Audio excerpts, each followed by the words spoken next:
If you look at all of that material, Matthew, Mark, Luke, Q, M, and L, okay, all of that together, Jesus never calls himself God. All of our earliest sources. Where Jesus starts calling himself God is the Gospel of John, our last source.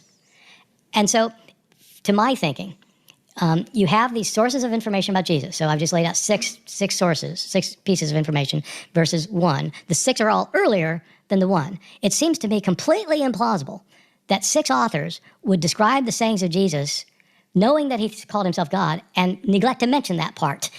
Like, that bit just isn't important enough to bring up. And so I think it's completely implausible. People might be surprised to hear you make this claim that in all of the Synoptic Gospels, we don't get Jesus claiming to be God. Yeah.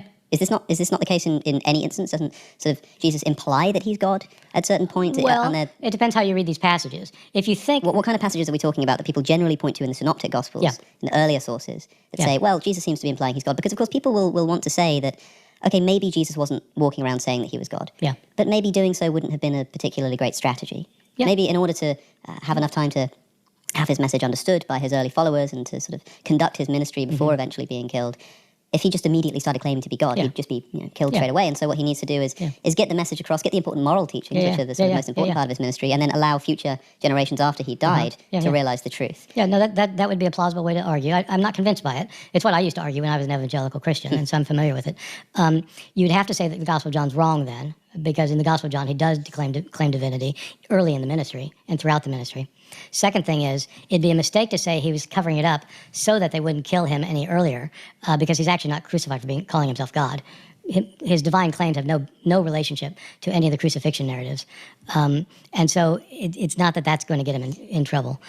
So I mean, what is it? What is the... Oh, it's pretty clear. When you read the trial narratives, Pontius Pilate kills him for claiming to be the king of the Jews. And that's a political claim. And so Pilate isn't concerned about Jewish theology. The term Messiah in most Jewish thinking at the time, and in certainly Roman understanding of Jewish thinking, is that the Messiah is the future anointed one, the king of Israel. Well, that's the literal meaning of the word Messiah, yes. Yeah, it's the name. Christos is the Greek word, Mashiach is the Hebrew word.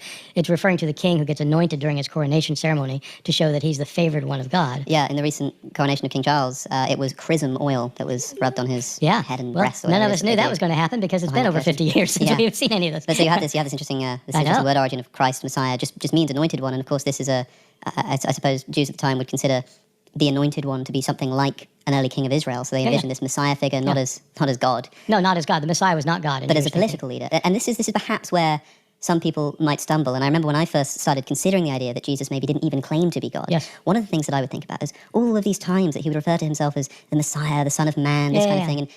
And you forget that it's only today that we make these terms synonymous. But at the time, the word Messiah, the term Son of Man, the term Son of God, and the term God are not sort of... They're not the same thing.